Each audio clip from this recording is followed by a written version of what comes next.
Good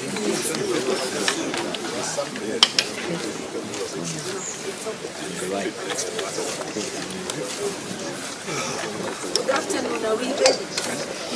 No, not ready. Not yet. This is a statement by all of us.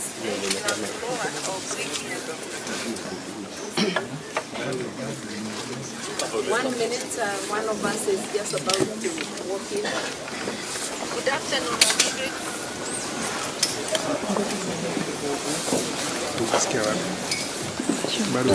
This is a call to action on electoral violence in Kenya. The escalating incidents of political violence witnessed in different parts of Kenya can no longer be dismissed as isolated confrontations between rival political supporters.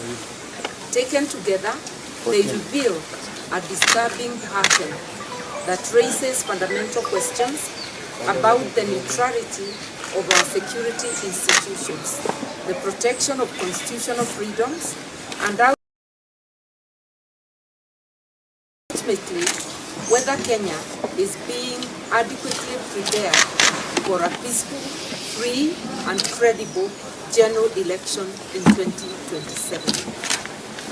Within a remarkably short period, Kenyans have witnessed reported attacks involving former Deputy President Rigathi Gachagua in Rongai constituency, Nakuru County, an attack involving Dr. Fred Matiang'i at Mulot in Bomet County, and the horrifying violence surrounding the Linda Mwananchi rally in Homa Bay, and previously in Keumbu in Kisii County. These incidents require independent investigations. Of particular concern are accounts that some attacks occurred in the presence or within the operational reach of police officers. The government must explain how organized groups of armed civilians can repeatedly mobilize, move openly, attack political leaders, journalists, citizens, and even police officers, and apparently operate with such confidence. The protection of democracy cannot be left to citizens and political leaders alone. It is the responsibility of every Kenyan, every constitutional institution, and every member of the international community committed to democratic governance and the rule of law. We therefore call upon all Kenyans to reject political violence in every form, regardless of who perpetrates it or who claims to benefit from it.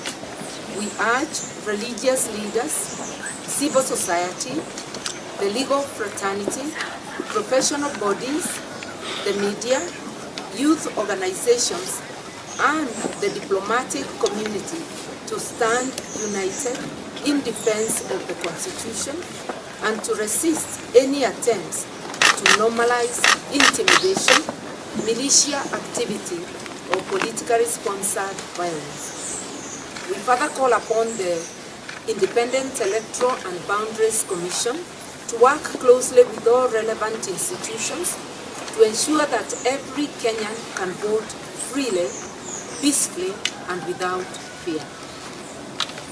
Given the recurring pattern of organized political violence, the allegations of possible failure to prevent repeated attacks against political leaders, journalists, and civilians, we call upon the Office of the Prosecutor of the International Criminal Court, ICC, to closely monitor developments in Kenya and to undertake a preliminary assessment of whether credible information exists warranting examination under the Rome Statute.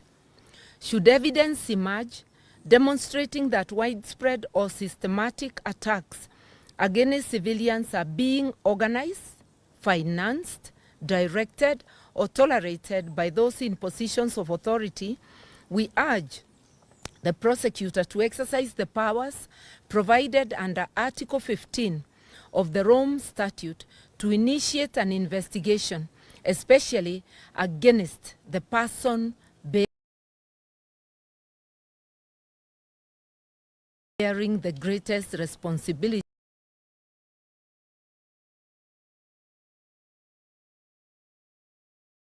namely President William Samoei Ruto, a former ICC inductee and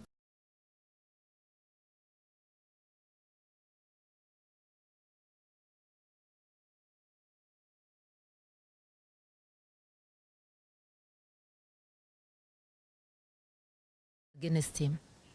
The call is not made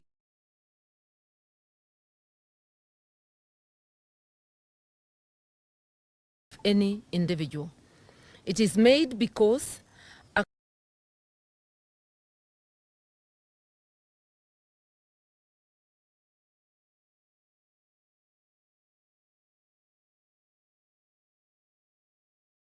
accountability is one of the strongest deterrents against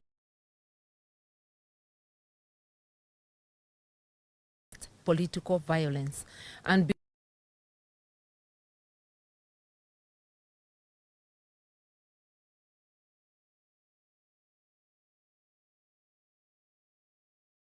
to undertake a preliminary assessment of whether credible information exists warranting examination under the Rome Statute. Should evidence emerge demonstrating that widespread or systematic institution should be denied the right to campaign, assemble, or vote because armed militia have been unleashed upon them, no citizen should lose their lives, limbs, liberty, or property. The 2027 general election must be a contest of ideas, not intimidation, a contest of ballots, not bullets, a contest of democracy, not violence. William Ruto and his militia are an existential threat to our democracy, but the Kenyan people are not powerless. We are calling on people of goodwill to join us in forming a People's Forum for Electoral Preparedness that will be coordinated by the former Chief Justice, Honorable David Maraga, former Attorney General, Honorable Justin Muturi, and Honorable Karori Omondi on the 9th of October 2026. I repeat, the three will be coordinating a People's Forum which has been scheduled for the 9th of October this year. The future of Kenya will not be determined by militias or fear. It will be determined by the sovereign will of the people. God bless Kenya. That is the end of the statement, and we plead with you because it is clear to let us end there. We apologize for not taking